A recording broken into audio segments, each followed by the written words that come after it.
Hello everyone, खूप दिवसांनी join केलेला आहे.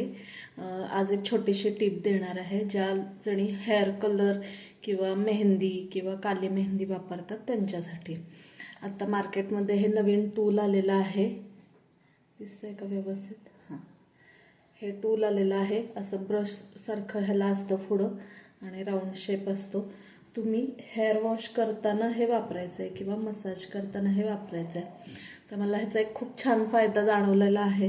बऱ्याच जणींचं हेअर कलर करताना स्काल्पला सगळा कलर तसाच शिल्लक राहतो आणि त्यानं काय होतं की हळूहळू केस तुमचे पातळ व्हायला सुरुवात होती आणि ते जो हेअर कलर आहे स्किनला ब्लॉक करून टाकतो. त्यामुळे खालून केस उगवून येत नाही आणि टक्कल पडायला लागतं बऱ्याच बायकांना किंवा बऱ्याच जणांना.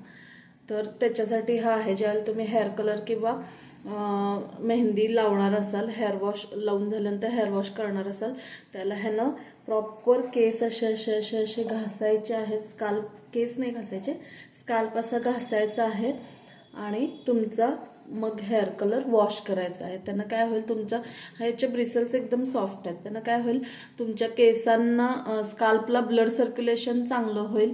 तिथला जो काय डर्ट असेल तो निघून जाईल. डॅन्ड्रफसाठी पण ह्याचा खूप छान उपयोग होतो आणि तिथं ब्लड सर्क्युलेशन झाल्यामुळे नवीन केस पण चांगले उगवून येतील. तर अशाच टिप्ससाठी परत मला फॉलो करा. बाय.